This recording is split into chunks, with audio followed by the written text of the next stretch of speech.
Bonjour, je suis ici pour vous parler d'une grande injustice dont j'ai été la victime. Je suis une personne intelligente, j'ai étudié à l'école, et ce malgré un début difficile dans la vie. J'ai grandi à l'orphelinat. J'y étais un peu taquin, certes, mais rien de bien grave. J'étais jeune, comme on l'a tous été. Et je manquais cruellement d'amour, ce qui fait sens quand on connaît le secret de ma conception. Mais ce n'est pas le sujet. Qui peut me blâmer de prendre facilement la mouche dans ces conditions? Je n'ai rien fait de bien méchant, hein. Ce sont simplement mes actions qui ont été mal interprétées, ce qui m'a causé un tort énorme pour lequel je demande réparation. Comme tout adolescent, je me suis entouré d'un groupe de fidèles d'amis, et si nous avions des amusements peu conventionnels, je pense qu'on ne peut pas nous juger pour ça. Tout le monde se cherche à cette époque.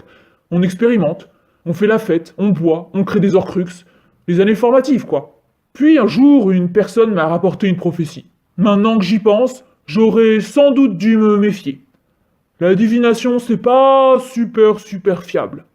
Mais c'était un bon servi de pote. C'était un bon pote. Et qu'est-ce qu'il me dit? Qu'un bambin cherche à me tuer. Quand j'ai découvert que le bambin en question était le fils de la fille qu'il avait friendzonné, j'ai réalisé que j'aurais définitivement dû me méfier. Mais il était déjà trop tard.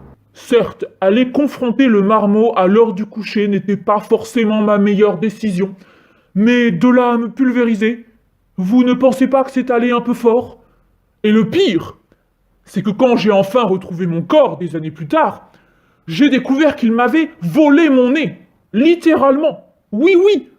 La honte, le déshonneur. J'ai tout de suite cherché réparation.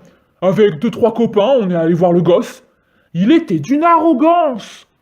Il avait son groupe de potes à lui et tout à coup c'était West Side Story.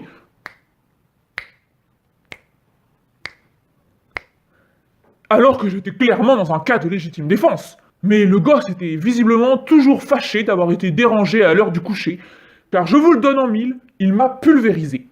Encore! Je ne vous cache pas que je suis inquiet de ce qui va manquer à ma prochaine incarnation. Comment? Je suis définitivement mort cette fois? Et lui non? Qu'est-ce que je vous disais? Je suis la victime dans cette histoire. Je demande réparation.